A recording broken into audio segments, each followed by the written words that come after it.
একদিকে সাইরেনের শব্দে ঘুমোতে পারছে না ইসরায়েলের নাগরিকরা, চারিদিকে ধ্বংসাবশেষ, সেনারাও ক্লান্ত। ক্রমাগত আতঙ্কে দুশ্চিন্তায় যেন প্রতিটা মুহূর্ত কাটছে ইসরায়েলিদের। অন্যদিকে ক্রমেই অপ্রতিরোধ্য হয়ে উঠছে মধ্যপ্রাচ্যের পাকা খেলোয়াড় ইরান।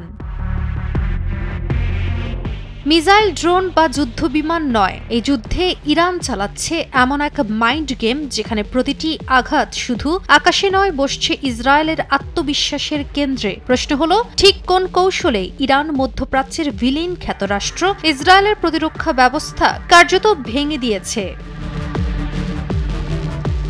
ইসরায়েল ভেবেছিল একতরফা হামলা করেই থামিয়ে দেবে ইরানকে, কিন্তু অপারেশন ট্রু প্রমিস 3 শুরুর পর যেন পাল্টে গেছে মধ্যপ্রাচ্যের সমীকরণ। ইরানের কৌশল নিয়ে বলতে গেলে প্রথমেই আসে হামলার অনির্দিষ্ট সময়ের বিষয়টি, কখনো দিনে কখনো বা রাতে। এই অনির্দিষ্ট সময় বেছে নেয়ার কারণেই ইসরায়েলিরা সর্বদা থাকছে আতঙ্কে। শত্রুকে ক্রমাগত নিরাপত্তাহীনতায় ভোগানো যুদ্ধ জয়ের অন্যতম বড় কৌশল। এমনই আরো 9টি কৌশলের কথা বলছেন বিশ্লেষকরা, যেগুলো ইরানের হামলায় গুরুত্বপূর্ণ ভূমিকা রাখছে। ইরান ভিত্তিক সংবাদ মাধ্যম তাসনিম নিউজ এজেন্সির প্রতিবেদনে উঠে এসেছে এসব তথ্য। অনির্দিষ্ট সময়ের পর আসে ইরানের ভ্রান্তি তৈরির কৌশলটি, যেখানে ইরান কখনো ভুয়া লক্ষ্য তৈরি করছে, আবার কখনো একসাথে কয়েক দিক থেকে ছুড়ে দিচ্ছে ড্রোন আর বিভ্রান্ত করছে ইসরায়েলের প্রতিরক্ষা ব্যবস্থাকে। একবার মনে হচ্ছে তেহরান থেকে আসছে হামলা, আরেকবার মনে হচ্ছে হামলা আসছে ইয়েমেন থেকে। এই অবস্থায় যেন দিশেহারা নেতানিয়াহুর দেশ। তাছাড়া কখনো ব্যালিস্টিক মিসাইল, কখনো কামিকাজে ড্রোন, এক এক সময় এক এক ধরনের গতি ও উচ্চতা। এর ফলে ইসরায়েল আকাশ প্রতিরক্ষা ব্যবস্থা যেমন আয়রন ডোম, ডেভিড স্লিং সব একসাথে সক্রিয় রাখাও কঠিন হয়ে যাচ্ছে।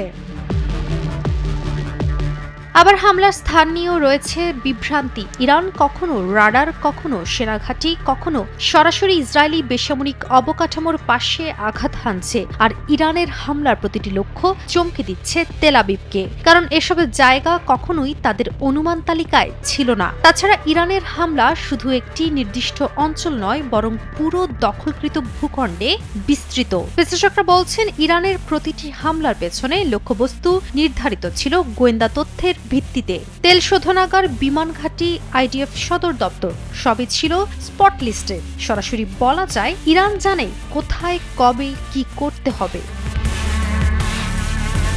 টানা সপ্তমবারের মতো বেস্ট টিস্যু পেপার ব্র্যান্ড হিসেবে স্বীকৃতি পেয়েছে বসুন্ধরা টিস্যু। সামরিক বিশ্লেষকরা বলছেন, ইরান এখন পর্যন্ত তার সেরা অস্ত্র যেমন হাইপারসনিক মিসাইল ব্যবহার করেনি। যদি এই অপারেশনে এগুলো নামানো হয়, তাহলে ইসরায়েল কিভাবে প্রতিরক্ষা করবে তা একটা বড় প্রশ্ন। তাছাড়া ইরান স্পষ্ট করে বলেছে, দখলকৃত ফিলিস্তিনের এমন কোনো স্থান নেই যা নিরাপদ। এতে করে শুধু ইসরায়েলের সেনা নয়, বরং আতঙ্ক ছড়িয়েছে সাধারণ মানুষ পর্যন্ত, যা যুদ্ধক্ষেত্রে বিশাল মনস্তাত্ত্বিক চাপ তৈরি করে। এই পুরো যুদ্ধ যেন আজ আর শুধু মিসাইলের নয়, বরং তথ্য, সময়, মনস্তত্ত্ব আর জিওপলিটিক্সের মিশেলে গড়া এক জটিল মানসিক লড়াই। ইরান দেখিয়ে দিয়েছে প্রতিরক্ষা নয়, মনস্তাত্ত্বিক আক্রমণই আধুনিক যুদ্ধের আসল অস্ত্র। ইসরায়েল এখন কেবল মাঠে নয়, বৈশ্বিক কূটনীতির অন্দরেও চাপে। আর এইখানেই হয়তো ইরানের সবচেয়ে বড় জয়, যেখানে তারা শুধু প্রতিরোধ করছে না, বরং ঠিক করছে যুদ্ধ কখন, কোথায় এবং কিভাবে শেষ হবে। কাজিয়া অহনা, নিউজ 24।